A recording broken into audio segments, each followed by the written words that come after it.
Alright guys, I figured I'd make a quick video on this black car here because I sold the other car and I've just been messing around with this thing.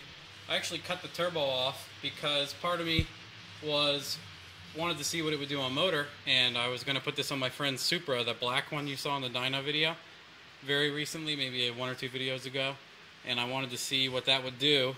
He has like a precision 60mm, so we were curious to see how much more power this guy would make with the baseline runs. And then this guy, I was getting a little frustrated because it keeps throwing belts, but it's mostly my own problem because I would have too much of a gap from the crank all the way around the alternator and back down. So I actually had a power steering pump with AN lines on it from my friend that moved to Texas. It sounds crazy, but there's the AN line down there, and I had bought off of Maximum Motorsports, Mustang, like road racing website, and do some other shit. I bought AN rack fittings for a Ford Mustang, and I screwed them in just today out of the blue. I was like, you know what, I can fix this belt wrap issue real quick by adding the Corvette power steering pump to my Corvette alternator bracket with the idler and everything. I mean, look at all the fucking wrap to the moon now. And I was like, what the hell? I'll just put power steering on this thing and see how I like it, and see how it affects the belt. And I guessed an 80-inch belt, which it's a little bit different if you guys were going to get one, I think, because the truck alternator isn't using the 1 bolt hole. I think the Corvette alternator is out a little bit farther. And then I think this is a little bit wider truck idler. I'm not exactly sure, but right around 80 inches. I should get about an 80.5. It's a little bit too tight. It should be in the center of these. I mean, that's at least recommended, but it hasn't come off yet, and I've been beating the crap out of it.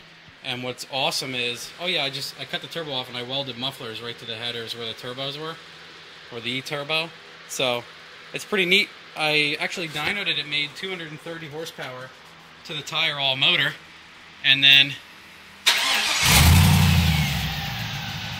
it's neat to drive around and watch this. Nice power steering. Pretty cool. And then look how tight that belt is. It's a beast. So I'm not totally sure what I want to do yet. I actually had the Chinese blue fuel pump die when I was driving this thing, so we put an in-tank 190 LPH my girlfriend had laying around. I put it in the tank because my sump is a little high to begin with, so around a quarter tank you couldn't really drive the car around anyway. So now with the in-tank in, it's a little bit of a beast. Drives nice, and I think I'm going to drive it a little bit more and maybe work on the tune and mess around. I put a different intake on I had laying around with 40-pound injectors in it, so my 60s aren't being used right now. They're in another intake over there. But I just put this here for now. I just ran heater hose and shit down there. I'm probably going to put this guy back here. It'll probably fit nicely as long as it doesn't interfere with this. I'm sure it'll fit, you know, down in here nice instead of in front of the accessories. I just zip tied it, but it's fitting there pretty nice, and the car is still running on speed density, so I just had a cone filter laying around. I thought it'd be funny to screw a filter on the throttle body like I care. And that's it for now. I'm actually pondering the next couple cars I build, if they're Fairmonts, doing the exact same thing. I'm going to see what a Corvette power steering pump costs, because it was insanely easy to bolt on, and it adds like tons of belt wrap to the car.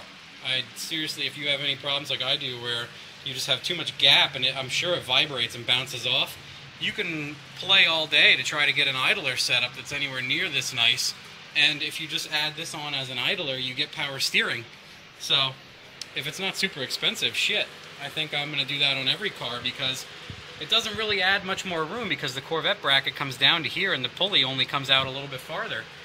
Really, I mean, if you're going to jam a turbo into this corner anyway, you got tons of room. So, oh yeah, and then also this is funny here. I'm sure some of you share my frustration of these neon lights. They put the damn switch on the back, so when you lay it down, it shuts the light off all the time when you're working underneath the car. So I always epoxy those bitches permanently on. But that's it for now on the black car. It actually has power steering and shit. It's totally weird driving the cars with power steering. I've never had a Fairmont with power steering. So it's weird when you throw the wheel. It's so easy to throw the wheel. I can just fling it and then I almost go into the passenger seat. But that's the black car update for now.